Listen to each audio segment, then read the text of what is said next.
The UK Parliament publishes various interests. So there are members of Parliament, and they publish their interests, which is financial and other kinds of things.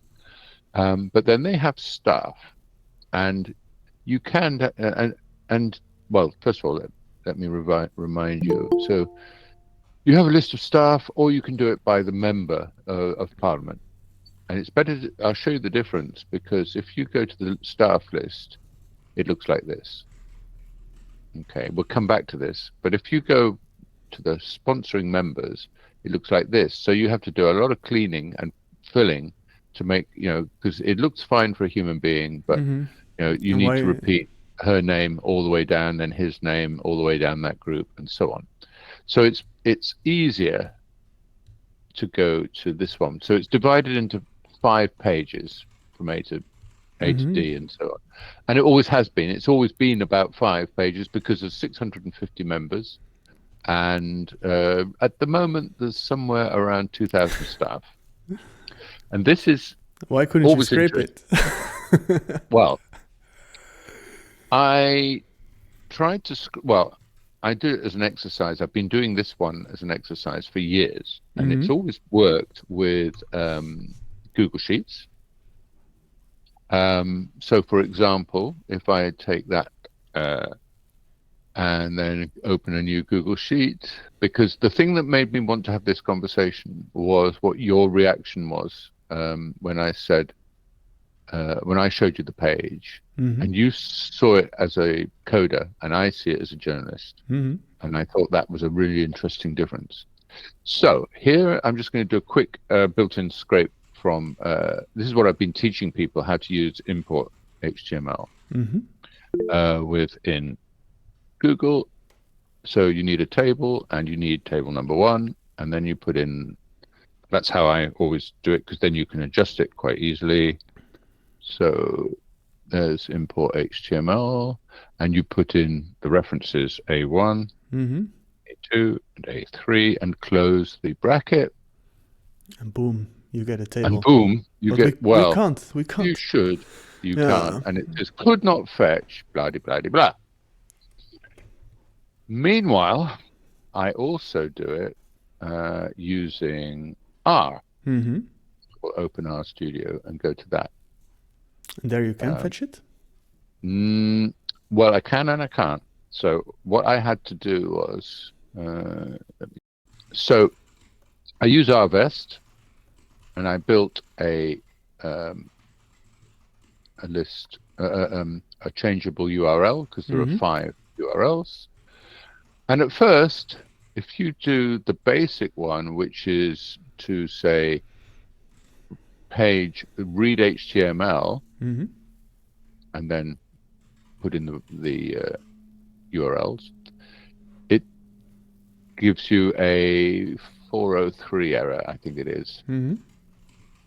But now in this RVest package, which is the scraping package, which is the R version of Beautiful Soup, they've added this function, read HTML live. And so if I then go to, sorry, I'm jumping around. If I go to the station and show you RVest there, I can show you what the code, what it's actually doing. So here's the code. The live one. Live web scraping. Oh yeah. So this is what it's doing. Yeah, I know what it's doing. Yeah, I know you know what it's doing. So anyway, that's not the problem. Anyway, now I've gone and lost my page. Anyway, so that works. I mean, that piece of R that I wrote, and then you scrape, build a data frame, and you build it, and you build a little function, and then you bind each iteration, and it then creates a table called, which I amusingly called all table, and then I save that as whatever the data is. That works. So the RVest improvement, adding in that function, which is in the most recent version of RVest, like it's a month or two. That's all. Now it's possible to do it. So I'd love to hear why that is. Why that is, and how. But also your reaction when I showed it to you. You said, "Yeah, of course it doesn't work," and you started to talk about how you saw it as a coder looking at this page. Well, let me like my idea to just get this started is to start with like the absolute basics of how the internet works and get to why this is the way it is. So let me share my screen here for a bit. Like these things are built out of HTML documents, you know. You have like view source, you can see. Oh wow, look, they have a little parliament here. Oh. Welcome to the UK Parliament. Ah, that is wonderful. Not that welcome. Well, anyway, as you can see, these websites, if you look at the source of these things, it's just like, it's HTML. And if at any point any of you notice that I'm going too quickly or I'm saying just this, just that, then interrupt me, please, and I can explain all these things. So what this HTML is, this is the first thing we request. And this sort of tells the browser to render these little blocks and these little texts. But there's more in this HTML. Here we can see also this little parliament, but less beautiful. And there is like also like scripts and other stuff. And this scripts and other stuff is all code. So this HTML is just a instruction for the browser. What kind of content is there? And all this code can run in the browser. There's an active like interpreter, just like you just have RStudio that you used. That is an interpreter for R. So is the browser an interpreter for JavaScript in this case. And we can see what this browser requests when we refresh this page or when we load a page. In this like network tab we have. I hope it's big enough and I hope you can kind of see it. Could you make it a little bit bigger? I don't know if that's possible. Control plus, but you can. Wow, that's wonderful. Yeah, that's the one. Thank you. Cool. Like here you can see if we request this website, there is this like parliament.uk, and there's all these like little requests here going. It's all GET requests, so they're getting something from a server, a document. And this is an HTML document, and we can see the scripts. That is all JavaScript. You can see. So we can kind of see that first it gets this like HTML page, and then based on that HTML page, it fetches some other stuff. Now, these requests that the browser is doing of these URLs, we can do those requests, we can do them ourselves. I have here this little terminal. This is where I live as a programmer. And I can say here like, hey, request the same URL, request the same document. And this looks like this is extremely clear, right? I'll have that ready by lunchtime. Yeah. Well, here we have this response with all this like UK Parliament stuff. But when I do the request here, you'll see something like somewhere here there will be like 403 or human. This is what I'm getting to see here is not what we saw a moment ago. It would be cool if I can really quickly find it by looking at this like so. But I can play a game. I don't see it that quickly. It's not that important. Yeah, it's not that important. Like all these small little requests are just these singular requests that we can repeat in our terminal. And the wonderful thing is that in every browser you can actually copy these requests also as a request with curl, what I just used here to just repeat one of these requests. And if we do that stuff in gray at the bottom under the blue bit.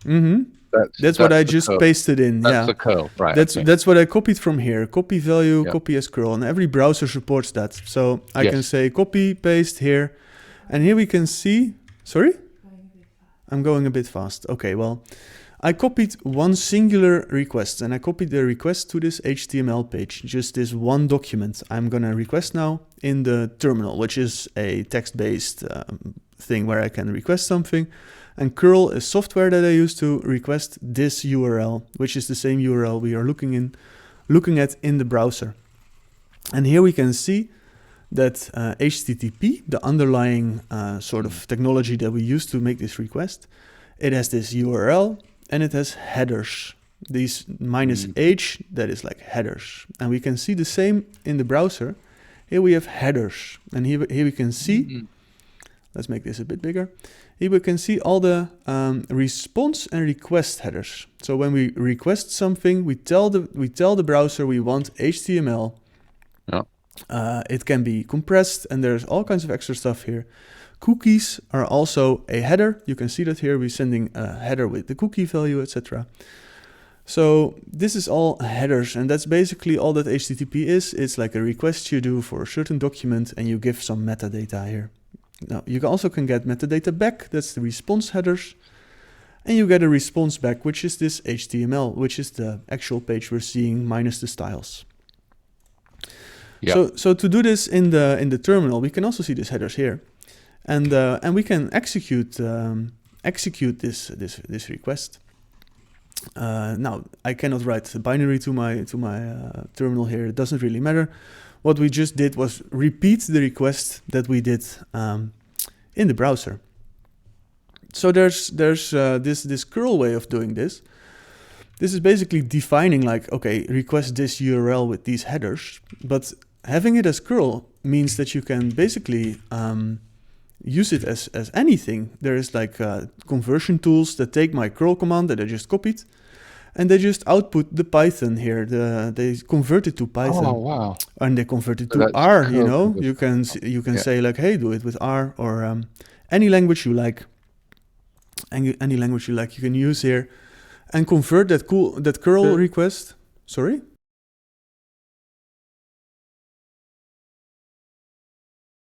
You can convert these curl requests to any language you like. Now, why does this work? Okay, why can we request some websites and not others? Like servers, they don't want to be scraped by AI companies and other people that do these requests. So let's try Wikipedia. Let's try Wikipedia. And Yeah, let's say, Wikipedia allows me to scrape. yeah. Well, do they? I did. I look for, well. Go on then. Like I can curl this Wikipedia page, as you see, and I get all this fancy data. Like can I pipe this into Firefox? No, I can't. Okay, that's too bad. Like I can curl this page and get data, but if I say curl min a, I think, yeah, there we go, and I say like I'm Axios and not curl, then I get, please set a user agent. Can you see this? Yeah. Yeah, so what's happening here? Why? Huh? What is Axios? Well, Axios is kind of like Python requests for Node. So if we look at Axios, here. Oh my God, ads. Well, this is not helping us. Axios is kind of like requests, but for Node. So we can say. So you're basically Well, pretending that you're a script. Write me a Node script that requests with Axios. Like we can request pages like we have been doing, and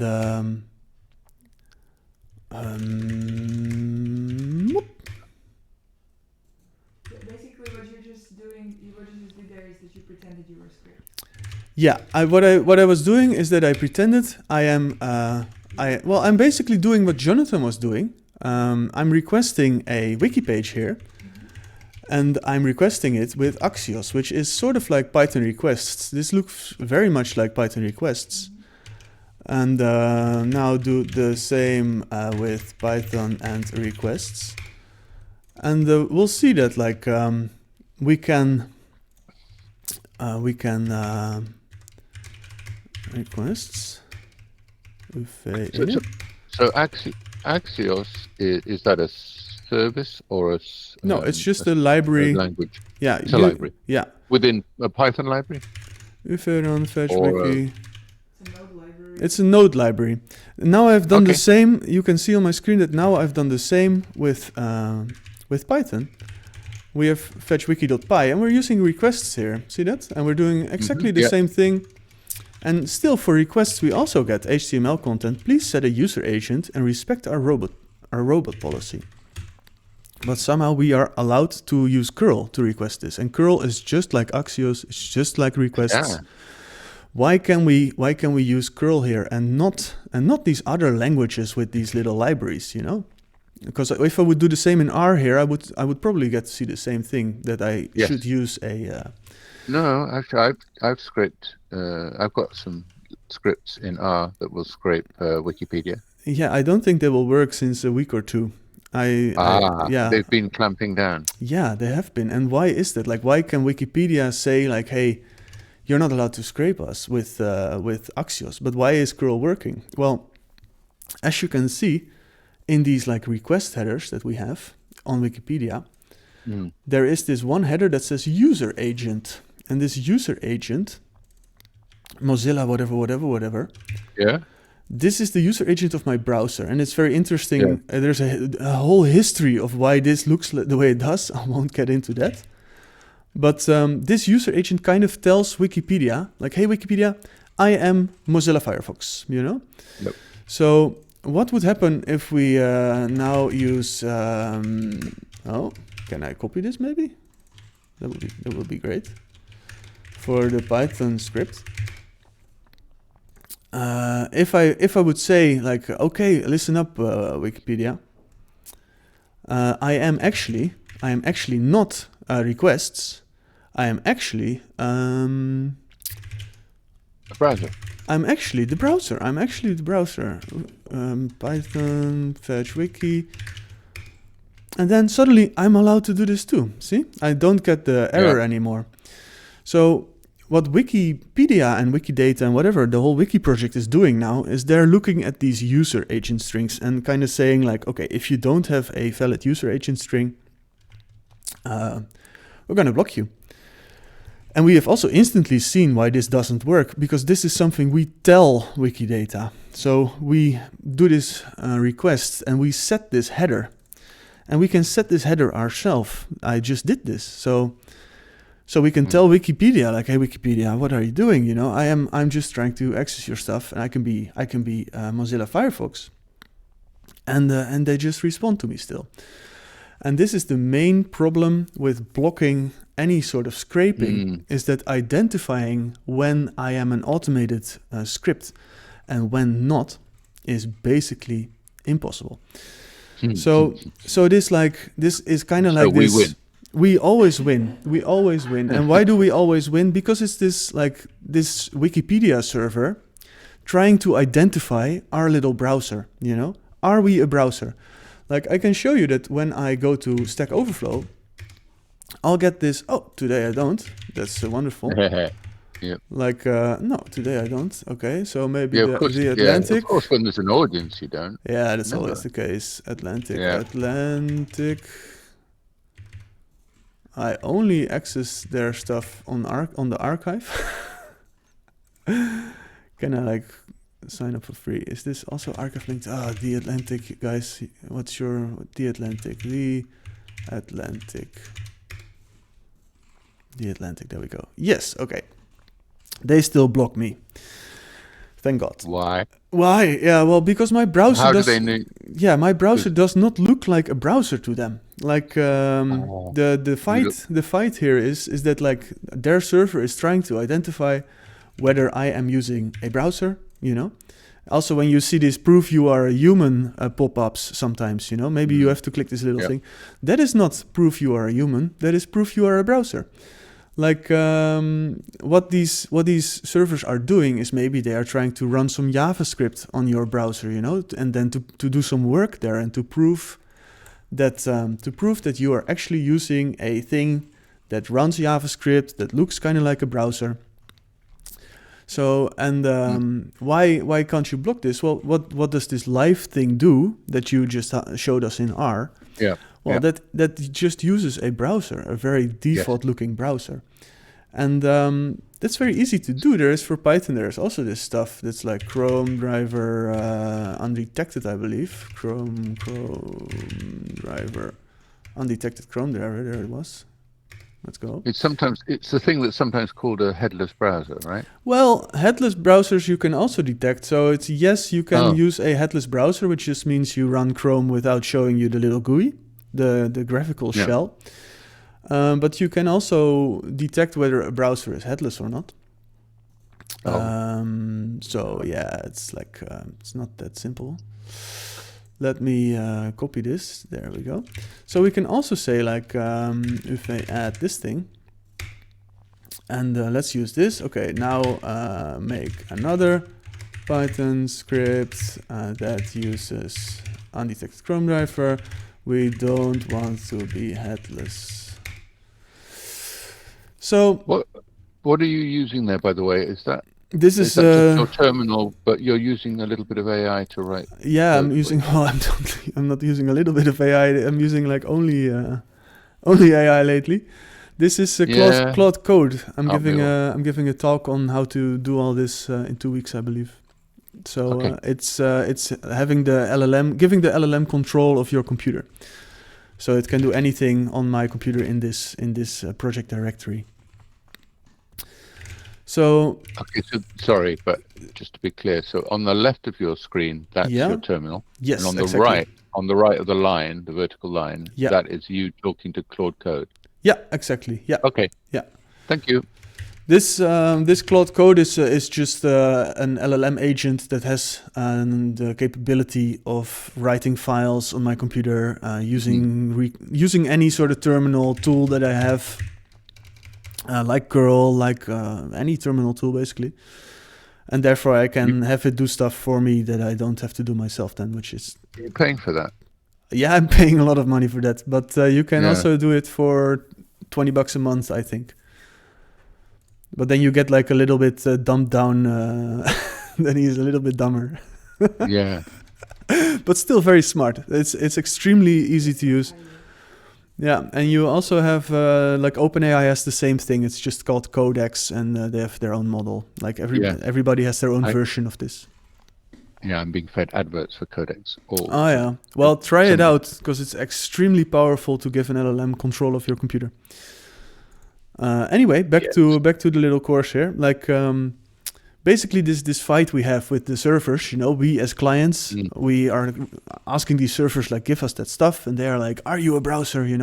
So the more we look like a default browser, the more chances we have of kind of like getting the stuff from the server.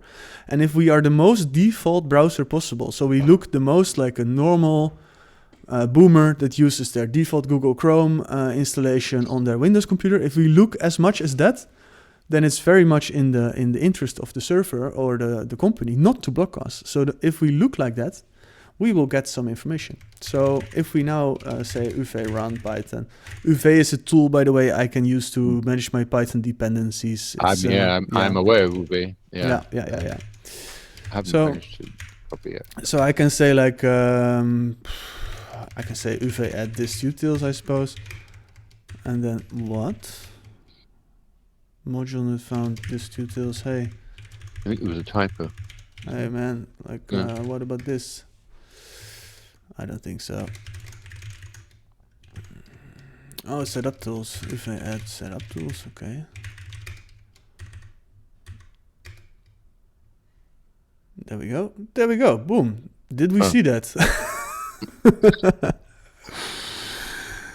That was our script starting a Chrome browser, and can we keep the browser? Oh wait, I'll just open a different project where it's a bit more clear. So I did call it. What did I call it? Undetected Chrome driver. This is cap payments.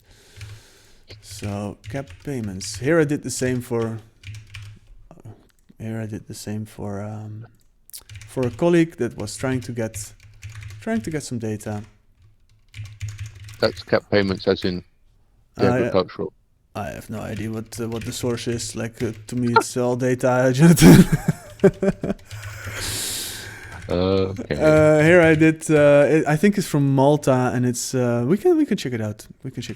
Where does it come from? I have it open somewhere here, I think. Payments. It's this arpa.gov.mt. Oh, okay. And this uses the same Cloudflare protection that you also ran into with the Parliament. They use the same. And that I was going to say, what is it they've done so well in the last, I think, year that Yeah. the UK Parliament have done that.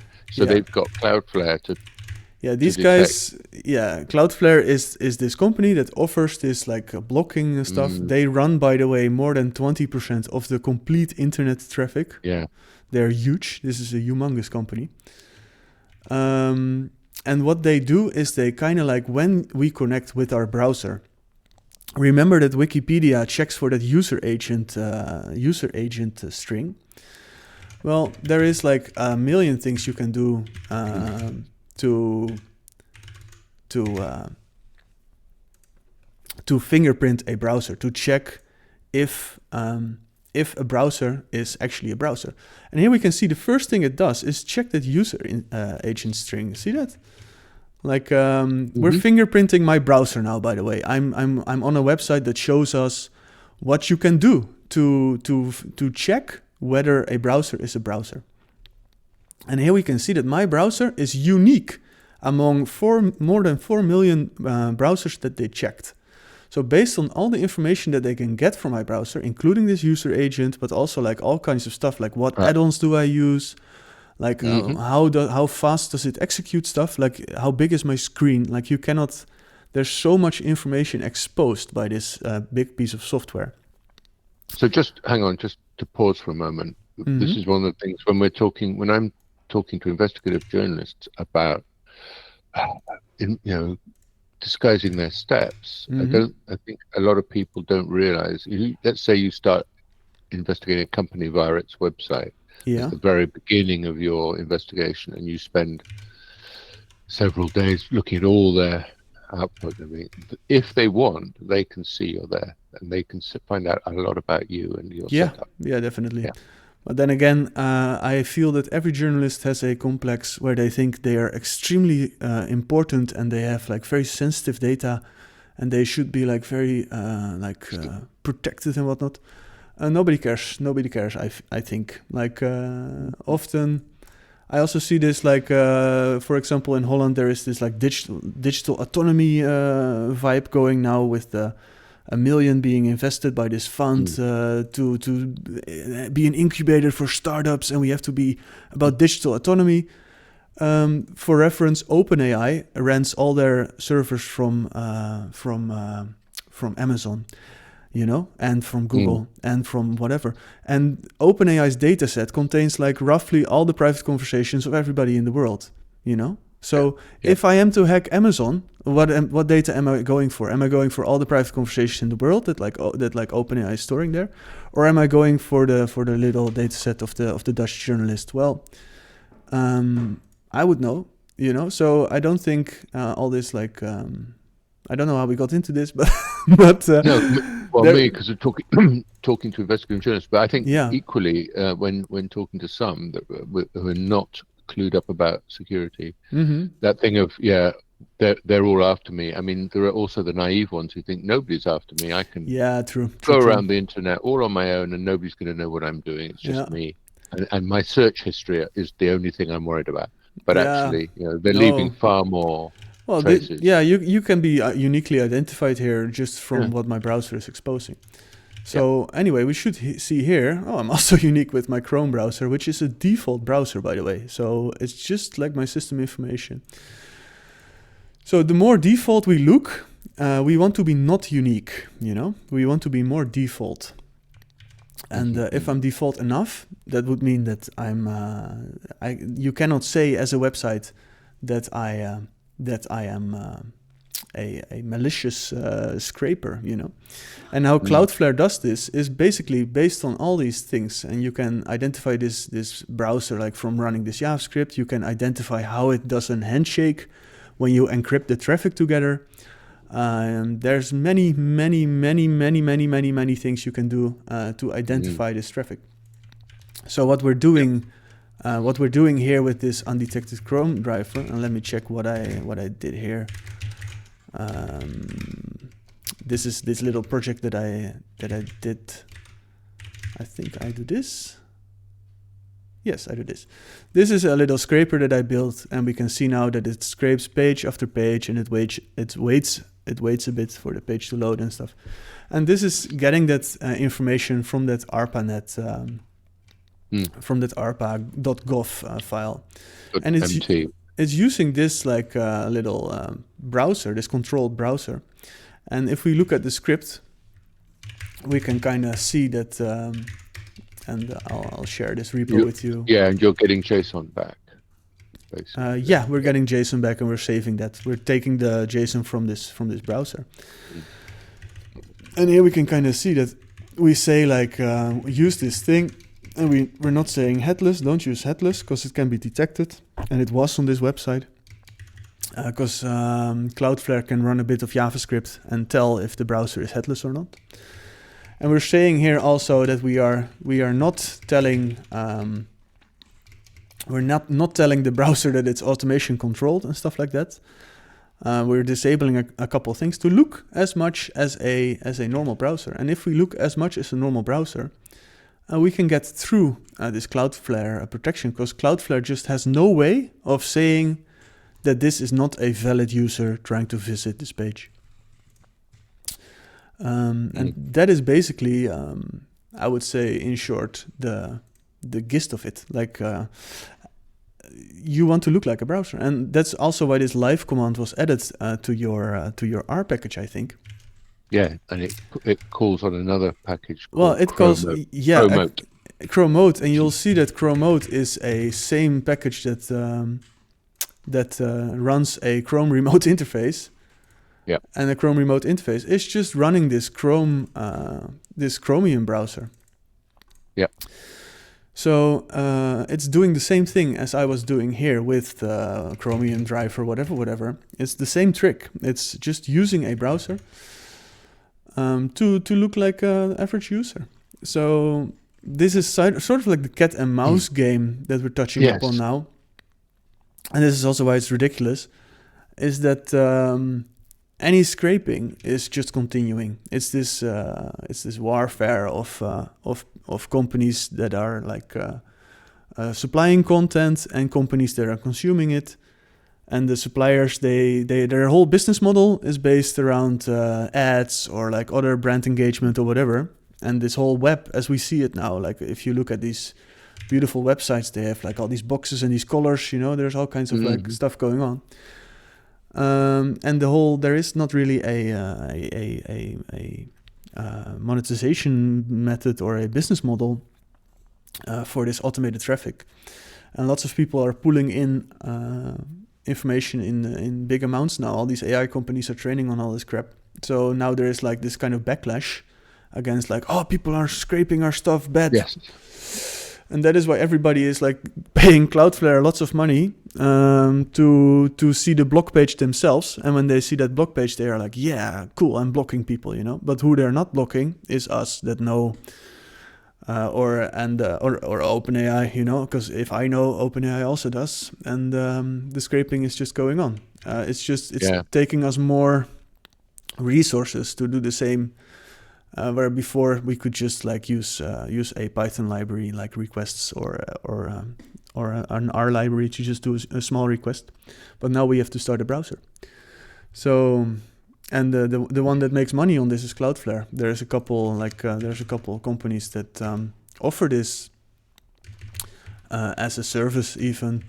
Like here you have Bright Data, and they have an unlocker API. They offer like scraping as a service that goes around this like blocking.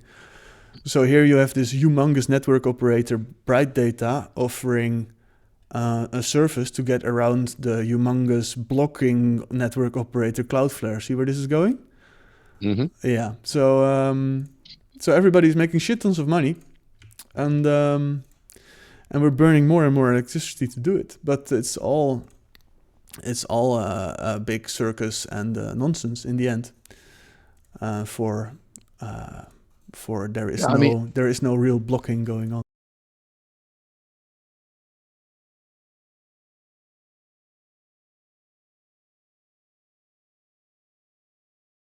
So there's over 100 different get options. Are there any tips and tricks on how to identify which one you need? Yes, there is, and let me show you that real quick. Yes, please. Okay, this is the screen. 100 different get options. Let's see if we can find a website that has a couple. So what's going on here? Well, the first thing that's always requested is the HTML document, and that is what the browser requests when it visits this URL. We can see here this URL. It's the first one, and if you have, depending on your browser, you also have this fancy little timing thing. Maybe I can see it here. If I do this, Slow down very slightly. You're clicking very. oh, okay. So just hover a bit. 5 seconds. Okay, I'm sorry. I'll go It's okay. I will go slow. Like here Just slower. we have like we're requesting these things. Give me a second here to make it actually a bit. Here we're requesting the first document. That is the document we request, and this document contains. Whoa, what's going on here? Like this first document contains like a lot of references. So let's look at that. Like maybe we can look at this source. Like hello browser, please. Sorry for the madness. This document is a HTML document. That's the first thing we requested, and here we can see that it has like all kinds of links to other stuff. Like it's kind of hard to see. But these HTML documents, they are a collection of links to other documents. And that is what the browser is all getting. It's also getting all these extra links. And that is what we'll see in this network tab also, is that we can see the browser first requesting this document, and then it's requesting all the style sheets. And that's all the links in this document. We'll see that this is all linked in that original document. It's fetching style sheets, it's fetching scripts. You can see that here. All these scripts, it's all separate files. Like this is all files that the browser is requesting. So it's just requested this, and this is a media element, whatever. It's all using all these files together to render this whole website, basically. So all these files together are that website. But which of these files contains our data? Well, sometimes this data is in the original HTML document. So we can press the HTML button here. And for some reason I see nothing, even though there is an HTML document. So that is extremely confusing to me. Reload. There we are. This is the HTML document. We can filter here for all these different things, you know. Well, your data is never going to be in a CSS, in a style sheet, because this is only... this only defines what color things have, what fonts things have, stuff like that. It's also probably never going to be in scripts, because scripts, they are code and they run code. So also probably not there. Fonts and images, well, I'm not going to get into that because images, they probably don't contain your data. But XHR, which is the worst name for data that is requested by the browser, by the JavaScript that runs in the browser. It stands for XML HTTP request, which is a very old school way of requesting data on the internet from JavaScript, which is this code that the website itself executes in your browser. Maybe you remember that we talked about this code interpreter for R that Jonathan was using, and I was saying that the browser is basically an interpreter for JavaScript. Well, when this JavaScript runs, it can request data. So this XHR tab, and you have the same in Chrome. There is this like little filter icon in Chrome where you can also say like, hey, show me only XHR, or maybe it's called something else. Let me check. Let me check actually. Yeah. Here we also have the same sort of dev tools. And here we have this little filter icon, and here we can say fetch XHR, and we say the same things. So you can filter for these different things in all these browsers. And this admin ajax.php whatever action gets CSV data. It already looks kind of like what we kind of want. And if you look at what it is, it's page 1, rows 10, and there is response. And it's not CSV data, it's JSON, because most programmers can't program for shit. But it has all the data we're interested in, see? So ideally, we would copy this as curl, and run it in our thing here. But then we get to see, oh, actual data. Wow! So we can curl this now. And why can we curl this? Well, because I copied the request from my browser, and here we can see a cookie header. See that? And this cookie header contains a CF clearance value. And this CF Cloudflare clearance, exactly. So here we have two Cloudflare cookies. One is CF clearance and one is CFBM whatever. So this is two values that will only work for a couple minutes, and it's just Cloudflare telling Cloudflare that, hey, my browser executed some Cloudflare stuff, and they determined that my browser is a browser. So I can take this exact request and I can replay it in my terminal now, because Cloudflare has already given me access to this website. Job done. But that will only work for this one request, and you'll see that if I change something here, so if I say like, hey, give me 100 rows, I think, oh, it also works. Yeah, well, usually Cloudflare will like kind of like identify this specific request, but in this case they don't. I don't know why. And what will you? Sorry, just thinking journalistically now. What are you going to do with that JSON? Are you going to copy it and then pass it into a spreadsheet or whatever your end user wants? Basically, like what I did here was use this website for a colleague of mine that wanted this data. I have no idea what her ID is. But what I normally do, but this is more for the vibe coding talk I give in 2 weeks, is that every step I will sort of create a cache in between. So what I will do is that I first scrape all this data, and I will try to scrape it in as little stuff as possible. So I will say, give me all the data, and now I'm kind of like DOSing the server. Yeah. So I get all the data, and I will store that. Often I will store that. Let me get to the end here. To a data.json or whatever. And then I have a data.json, hooray, you know. And then when I have the data.json, I'm like, okay, now I have the data. And then I start looking at the data, and I'm starting to like parse it. But I'm not going to do that myself. I will have Claude do that on my computer.